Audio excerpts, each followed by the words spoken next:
93.2 island-wide.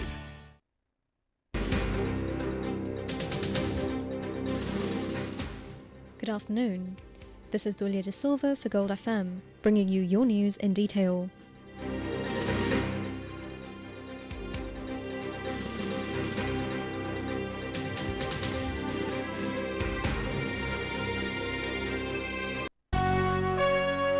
The news headlines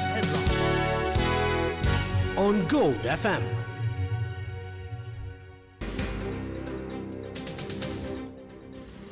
In your news headlines, IMF looking to be back soon. Overnight policy rate unchanged again. Gotabe served notice. Port City eyes lion's share investments from Middle East. Another disappointing series for Sri Lanka. And in news overseas, Maharashtra Deputy Chief Minister killed in charter plane crash.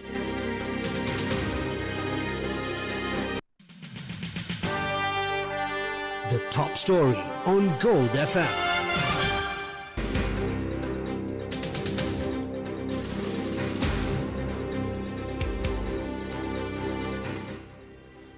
The International Monetary Fund hopes to resume talks on Sri Lanka's next review soon.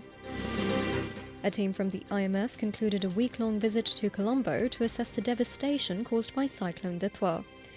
The team, led by Mission Chief for Sri Lanka, Evan Papageorgiou, met with President Androkumara Dissanayake and other top officials to gauge the economic and social fallout of the storm, specifically regarding infrastructure damage and lost livelihoods.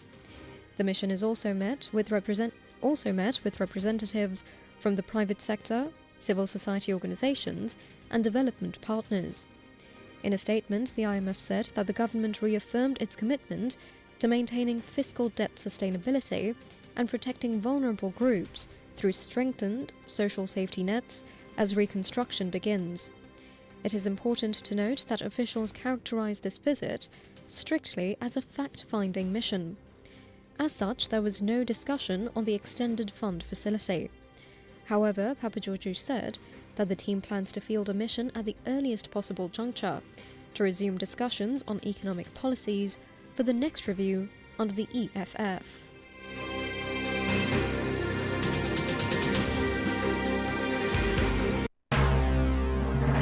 This is the local news on Gold FM.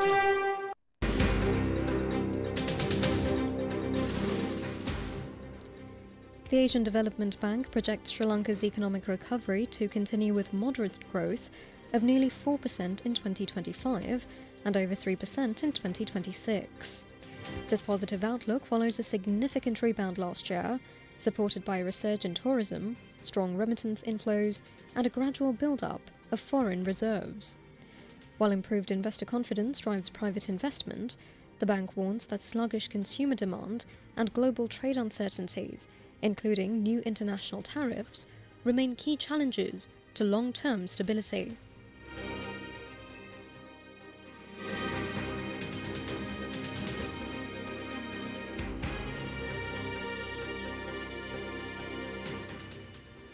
The Colombo Fort Magistrates Court resumed proceedings today against former President Ranil Wickremesinghe regarding the alleged misappropriation of 16 million rupees in state funds. The case centres on a 2023 trip to the United Kingdom, where the then head of state allegedly used public money to attend a private university ceremony for his wife. While the former leader remains out on bail following his arrest last August, the investigation has now expanded, with former presidential secretary Saman Ekanayake officially named as a suspect. Magistrate Isurunithikumara previously ordered the Criminal Investigation Department to conclude its inquiries by today, as legal teams continue to debate the official nature of the overseas invitation. The Supreme Court issued notices to a group that includes former President Gotabaya Rajapaksa today. The group are respondents in a petition seeking an order to recover compensation obtained by former MPs and ministers who allegedly made false claims regarding property damage to their homes during the Adagalia period.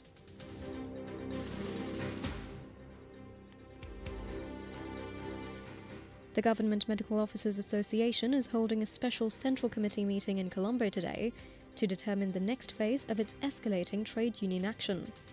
The protest, which began on Monday, stems from the government's failure to implement written agreements regarding the disturbance, availability and transport allowance and other service reforms.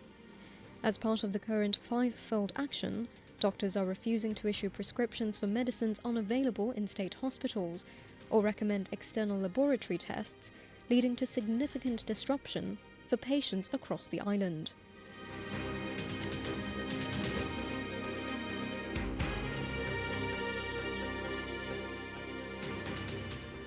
On the topic of IMF program, has there been any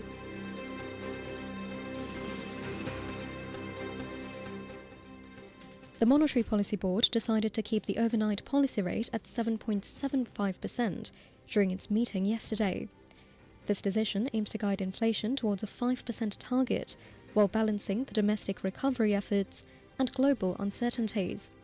Inflation, as measured by the Colombo Consumer Price Index, held steady at 2.1% in December 2025. While food prices rose due to festive demand and supply chain issues caused by Cyclone Ditwa, projections suggest a gradual move towards the 5% target by the latter half of 2026. In the meantime, at a press conference today, the central bank governor Dr. Nandalal Veerasinghe had this to say on the front of a renegotiation of the IMF program.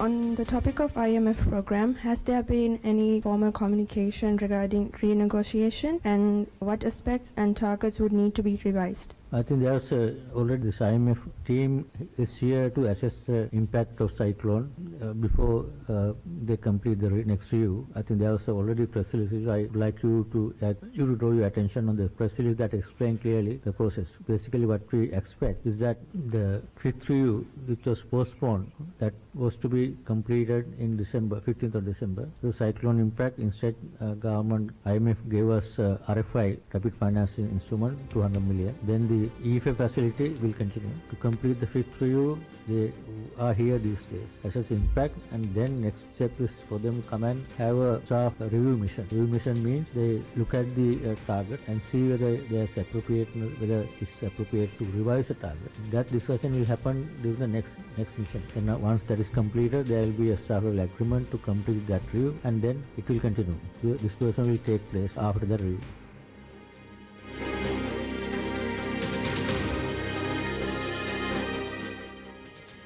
A 5-member delegation from Pakistan arrived in the island to participate in the 18th session of the Pakistan-Sri Lanka Joint Economic Commission. The delegation is led by Harun Akhtar Khan, the Special Assistant to the Prime Minister of Pakistan on Industries and Production. The 3-day official visit centres on a summit organised by the Ministry of Trade, Commerce, Food Security and Cooperative Development. Investments in the Colombo port city are gaining momentum. That's according to the President's Special Envoy for Investments, Hanif Yusuf. He made these comments during an interview with foreign media. Yusuf first gave an update on the number of investments that the reclaimed land in the heart of Colombo has received.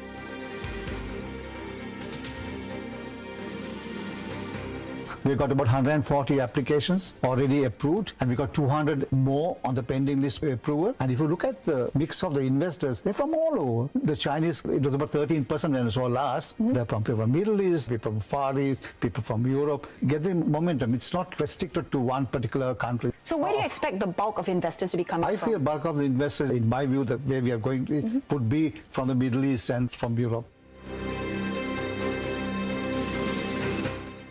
When quizzed on the reduced tax breaks under the new amendment to the Port City Economic Commission Bill, this is what Yusuf had to say.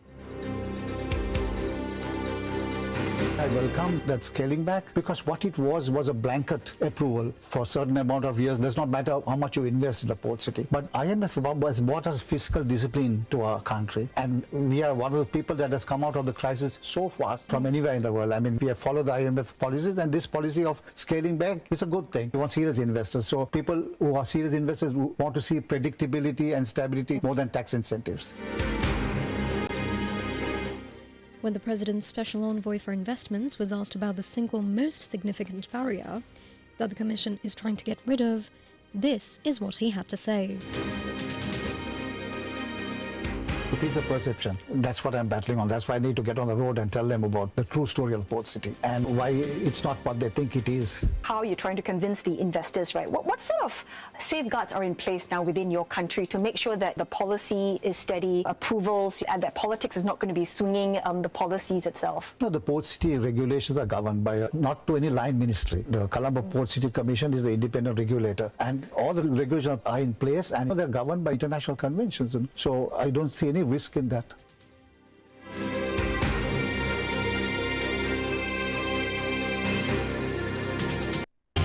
Now for some news in brief.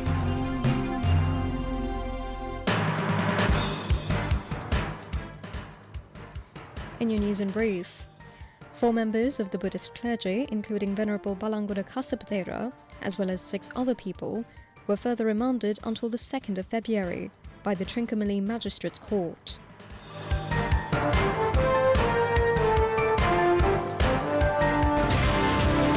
The business news on Gold FM.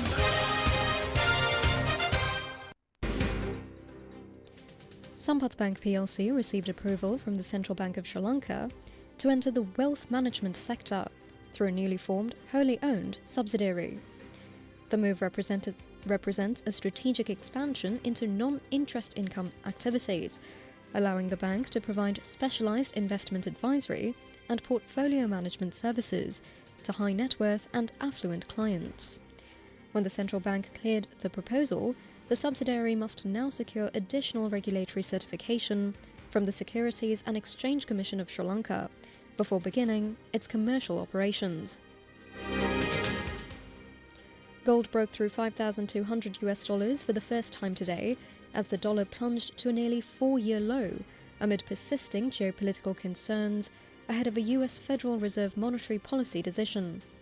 Spot gold jumped 1.4% to $5,262 and 66 US cents an ounce.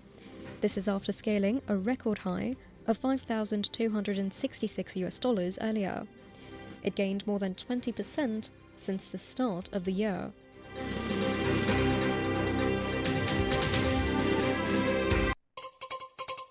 International news on Gold FM.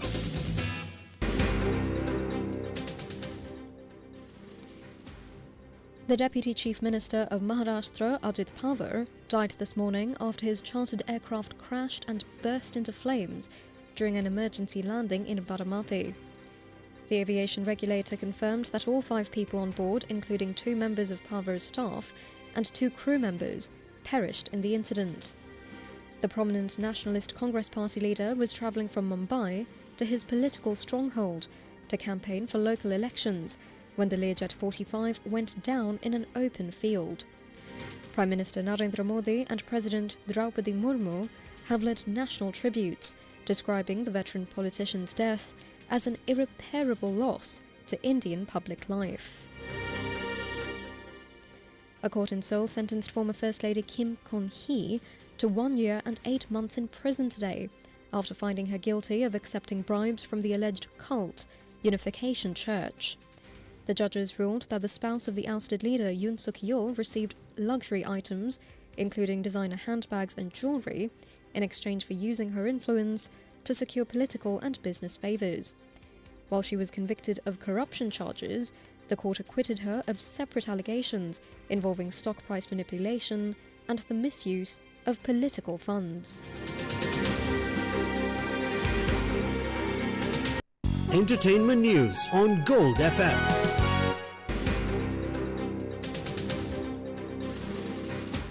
Stephen Colbert says the reality of his departure from CBS is finally setting in, after the network confirmed that his final broadcast will air on the 21st of May.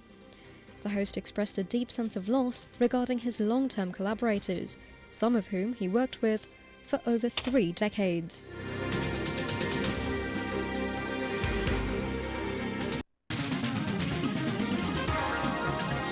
Sports News on Gold FM.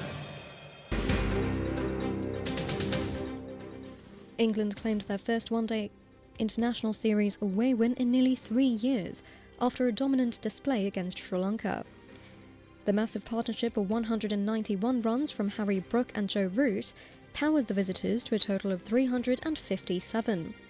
In response, Pathum Nissanka provided an explosive start for the hosts, but England's bowling attack took wickets at regular intervals to maintain control.